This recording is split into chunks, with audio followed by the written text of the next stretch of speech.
Now, Channel 3 early warning weather. We're going to talk much more about Fiona coming up in just a second, but I did want to give you an update on the Connecticut Drought Monitor. This got released yesterday, and it does not include any of the rain that we saw yesterday. However, we did see a minor improvement. We no longer have any extreme drought regions in the state, and there's been some improvements across the Northeast in general, which is great news.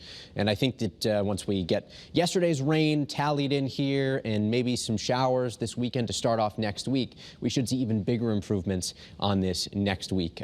Currently, temperatures still in the 40s in Kent, 49 right now, 54 in Willington, 55 in West Haven, 55 in East Hartford. But dew points are the big story here. Dew points back down into the 30s. That's why it feels so crisp outside today. Yesterday, as we were watching the cold front approach, dew points briefly spiked into the 70s across parts of New Haven, Middlesex, and New London counties.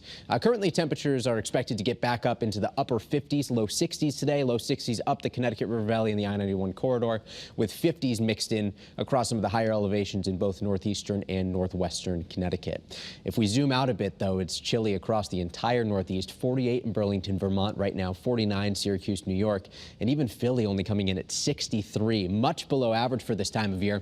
Here's our cold front, and this is what's responsible for pushing Fiona off to the east and away from the United States. We're going to talk much more about the tropics in just a second. First, I want to break down what I'm expecting for the remainder of this afternoon, especially because it's Friday night and it's fair season in Connecticut. A lot of people got plans to get outside and enjoy. Certainly going to be chilly out there, but Futurecast really not showing much of anything going on. We'll be quiet and calm tonight. A bit breezy at times, but I still think temperatures, especially across some of the hill towns, will drop into the 30s, low 40s expected elsewhere.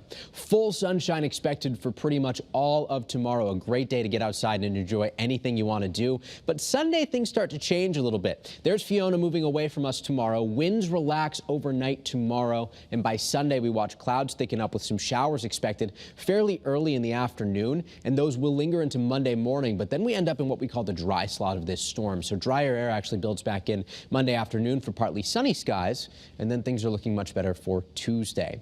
Here's Fiona, still expected to have big impacts in Atlantic Canada, but we're watching something else that's a bit more interesting right now, too. Tropical Depression number 9, which could become our next named storm, is now forecast to actually hook into the Gulf of Mexico and make its way toward Florida, possibly making landfall as a major hurricane. Right now forecast as a Category 3 hurricane. That's expected to happen sometime early next week, likely on Tuesday. So we'll be watching that pretty closely. 7-day forecast back in Connecticut, though. Breezy tomorrow, 73 on Sunday, but then the showers start back up Sunday evening and last into Monday morning. Looking pretty good through most of next week, too. Temperatures back into the 60s. A bit of a cooling trend by the end of next week. Shoreline highs also likely going to be in the 70s for Sunday and Monday, with 60s expected after that. Kara?